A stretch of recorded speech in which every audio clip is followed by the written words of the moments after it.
ছাত্র নাগরিকের অভ্যুত্থানের মাধ্যমে আমরা যেই ফ্যাসিস্ট হাসিনার পতন ঘটিয়েছি এবং একটি নতুন বাংলাদেশের আকাঙ্ক্ষা করছি, তাকে নস্যাৎ করতে বিভিন্ন শক্তি ইতিমধ্যে তৎপর হয়েছে এবং নানা ধরনের ষড়যন্ত্র এবং পরিকল্পনা করা হচ্ছে।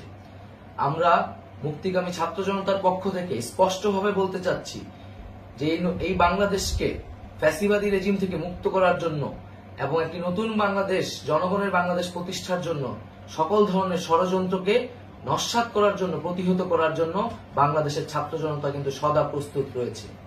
আমরা দেখতে পাচ্ছি নানান জায়গায় লুটপাট, সহিংসতা এবং সাম্প্রদায়িক হামলার মতো ন্যাক্কারজনক ঘটনা ঘটছে।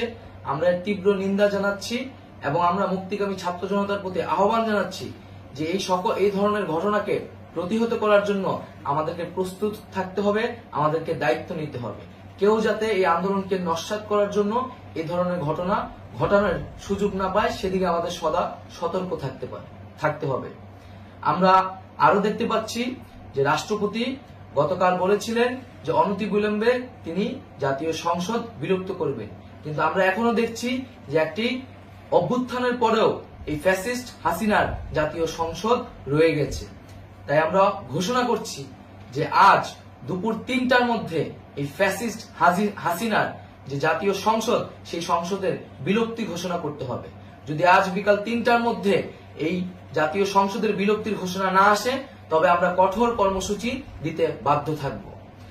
এছাড়া বন্ধুগণ, সবার জন্য আমরা জানাচ্ছি যে আমাদের যে অন্তর্বর্তীকালীন সরকারের কথা আমরা বলেছি, সেই সরকারের প্রধান উপদেষ্টার নাম আমরা ইতিমধ্যে ঘোষণা করেছি এবং এই সরকারের অন্যান্য উপদেষ্টা সহ সামগ্রিক রূপরেখা আমাদের প্রস্তুত রয়েছে। আমরা খুব শীঘ্রই সেই রূপরেখাটি জাতির সামনে উপস্থাপন করব।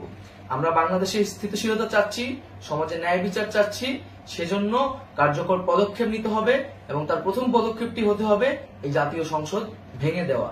এবং সবার প্রতি আহ্বান থাকবে, আপনারা শান্তিপূর্ণভাবে অবস্থান রাখুন, শান্তিপূর্ণভাবে এবং অহিংসভাবে এবং সকল পরিকল্পনাকে, ষড়যন্ত্রকে নস্যাৎ করার জন্য সদা